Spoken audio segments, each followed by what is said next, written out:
Eines Tages werden Weihnachtsmänner keine Jungs mehr sein, die wie Kinder mit Waffen spielen. At just 10 years old, she stepped onto the stage and the world paused to listen. On the 5th season of America's Got Talent, a young girl from Pittsburgh didn't just sing. She stunned the judges, froze the audience, and in one moment transformed a child's dream into a global story.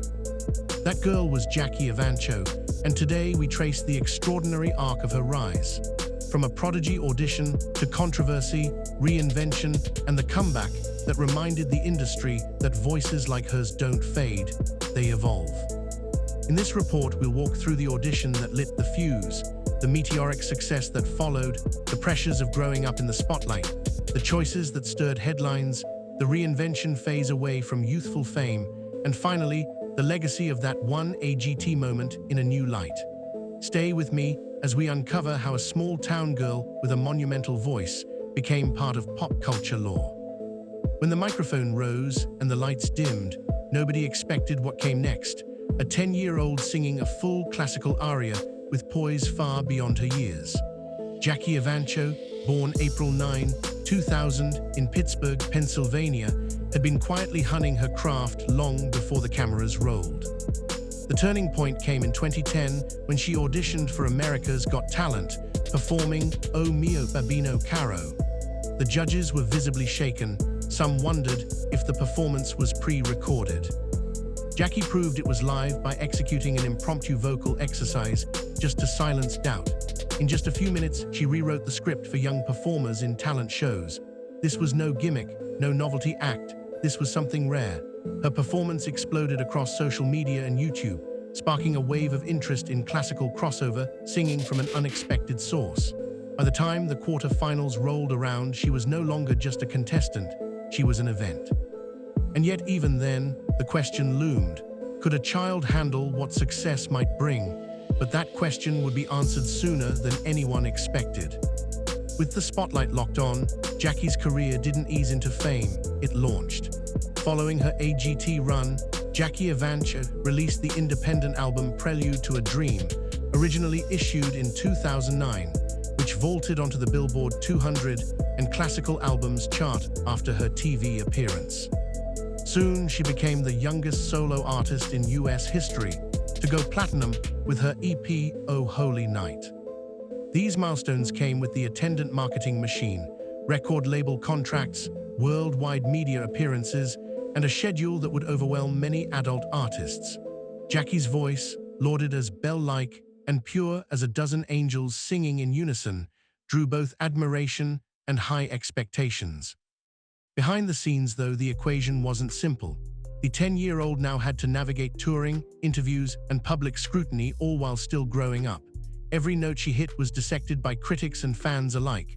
The acclaim was immense, but so was the pressure. What happens when a child is thrust into a world built for adults?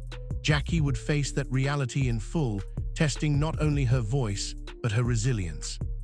The stage lights don't dim just because you're growing older, and for Jackie Evancho, the transition from prodigy to young adult brought new challenges.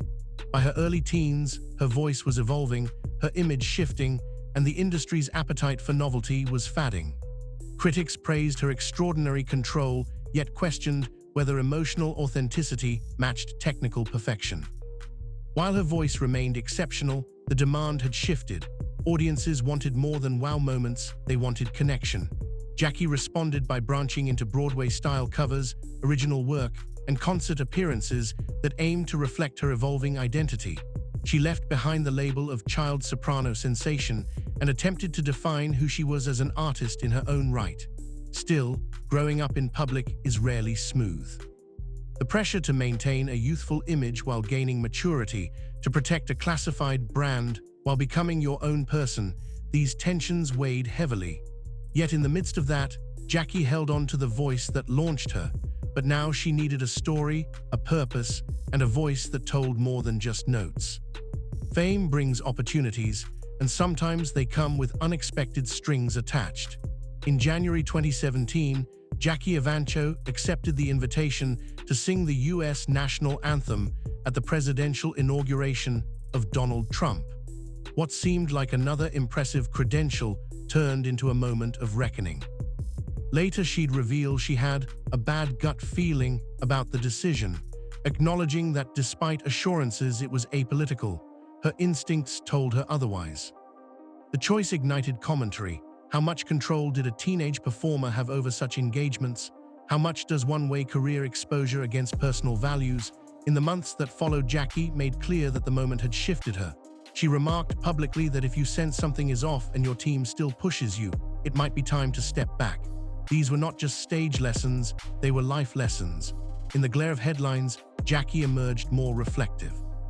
The controversy didn't wreck her career, but it forced her to examine the intersection of voice, fame, and identity, and she came out determined to steer her own course. What came next was reinvention. Reinvention is not easy, especially when the world expects you to stay the same. Jackie Evancho embraced this head-on. In 2019, she released the debut, focusing on 21st century Broadway songs rather than classical arias. By 2023-24, she issued an EP titled Solar, for which she co-wrote every song and co-produced the project. The voice that once dazzled as a decade-old on a talent show had matured, richer, deeper, more intentional. Jackie was no longer simply singing what others expected, she was crafting what she believed. Critics saw it. The sound wasn't just angelic, it was intentional. Yet the transition also meant letting go of the novelty of child fame. She needed audiences to accept the grown artist version of Jackie Evancho. Touring resumed post-pandemic. Media interviews shifted focus from her childhood moment toward her current vision. And quietly, she reminded the industry, the wonder was always there, but the person behind the voice had grown. This chapter wasn't about recapturing a viral moment, it was about proving legacy doesn't expire. That audition stage may have been her launchpad, but its impact remains far greater than the moment itself.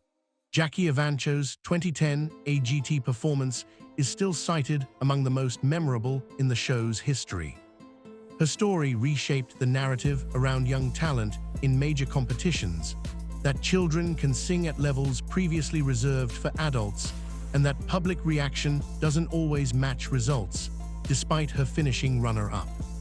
But beyond records and rankings, the legacy is about inspiration. For young vocalists, for classical crossover as a genre, for the idea that an under-tapped voice can reach millions overnight. Jackie's journey reminds us that talent shows aren't just about winning, they're about launch opportunities, but also about what comes after. Today she stands not merely as that girl who stunned the judges, but as an artist who continues to grow, adapt, and define her own narrative. And for viewers who watched in or a decade ago, the takeaway is simple.